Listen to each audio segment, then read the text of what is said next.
Good evening, everybody. I hope you guys had a good weekend. I want to talk about a really specific topic today.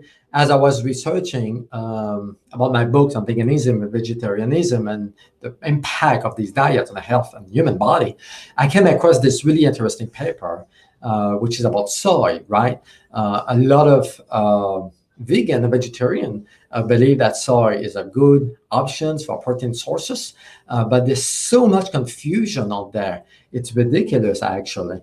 The soy product that we eat today is not the same as what they use in Japan, for example.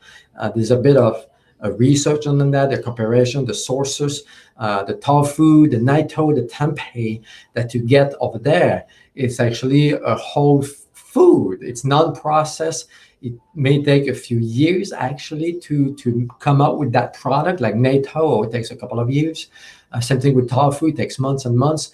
And the products that we get here in this country is made within a few hours. So it's highly processed, and it's really refined actually when it comes to soy. And the soy is GMO, right? It's genetically modified, and it's really hard to find a non-GMO organic soy.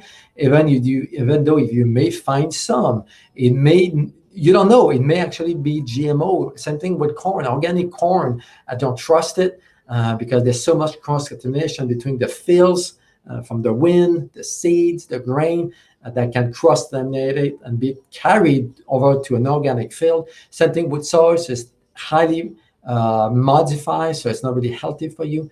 But I came across this because this is something that I see quite often, actually. As you can see, the title of the article is Increase Aggressive Behavior and Decrease Epileptic Behavior in Adult Male Monkeys after a long-term consumption of diets rich in soy product and isoflavone.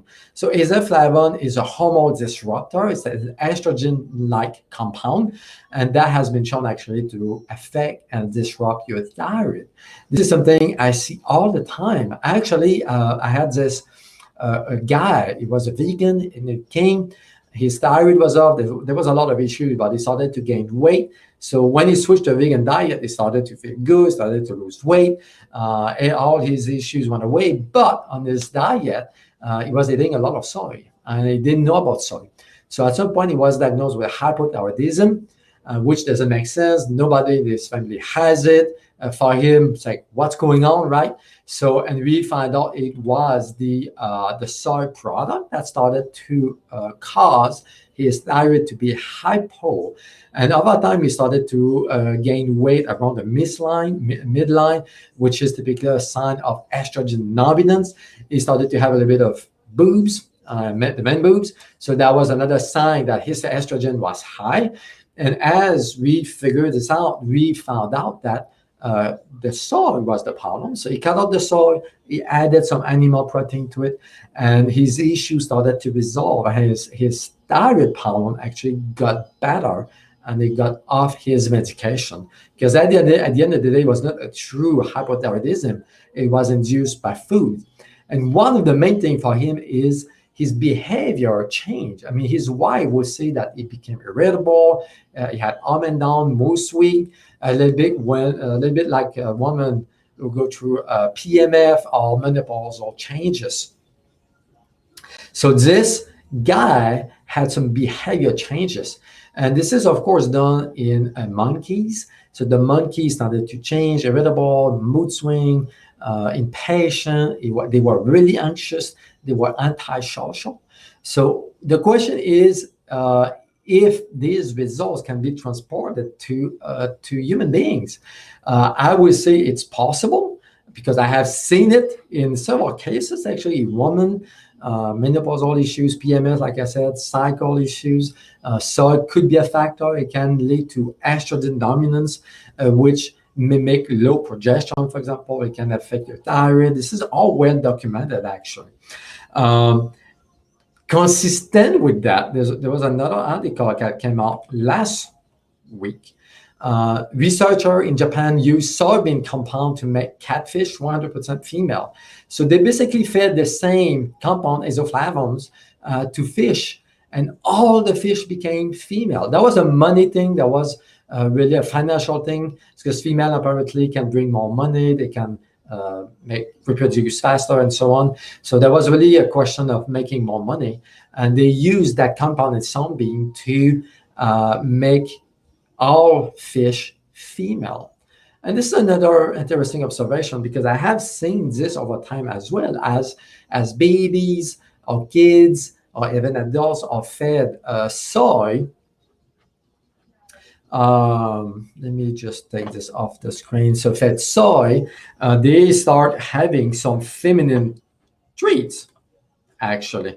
So this is really interesting, and there's not a lot of science done on that, but they can actually suppose that if we eat a lot of soy, it can lead to thyroid issues and estrogen imbalance. Too much estrogen, because we know that soy can mimic estrogen in the body. So the question is, should we eat soy? At the end of the day, I don't think so. There's other reasons that soybean is not a good food for vegan, vegetarian, at least in this country, because it's highly processed. So here's 10 more reasons. So soybean contain large quantities of natural toxins or anti-nutrients. So first among them are potent enzyme inhibitors that block the action of trypsin, another enzyme needed for protein digestion. So at the end of the day, it blocks digestion. So number two, these inhibitors are not deactivated during cooking and processing. So test animal fed these inhibitors develop enlargement and pathological conditions of their pancreas, including cancer. Yes, we can induce cancer on animal fed soy. Soybean also contain what we call HA, a clotting promoting substance that can cause red blood cells to clump together. Okay. Number four, 99% of soy is GMO, like I said, and is among the highest contamination by pesticides of any other foods. So they use a lot of foods like coffee beans, like corn and wheat. So a lot of Roundup on soybean. And even organic, like I said, may still contain GMO. Number five, soybeans are high in phytic acid, which is a substance that blocks the uptake of minerals like calcium, magnesium, copper, iron, zinc in the GI tract. Number six, soy products contain high amount of aluminum, leached from the aluminum tanks in which they are acid washed and processed at high temperature. Like I said, those soy products are highly processed. They're not food, they're processed food. You shouldn't eat them. Number seven, nitrates, which are potent carcinogen, are formed during the spray drying of soy, another compound that is concerning. Soy protein isolates, which are shown to enlarge the pancreas and thyroid and increase fatty acid deposit in the liver. Like I said, those soy protein isolates are really, really high in isoflavones, for example, can cause thyroid problems. So like I just said, soy contains toxic isoflavones, which mimic estrogen, and soy foods have a high concentration of goitrogenes, which block production of thyroid hormones. So there's literally hundreds of studies done on soy and the impact on the human body. So I do not recommend them. Actually, most people do really well without soy in the diet. There's other sources of protein, like quinoa, for example, like beans, if you tend to be more vegan or vegetarian. Okay, so I hope that makes sense. If you have any questions, let me know. Thank you guys for watching, and God bless you.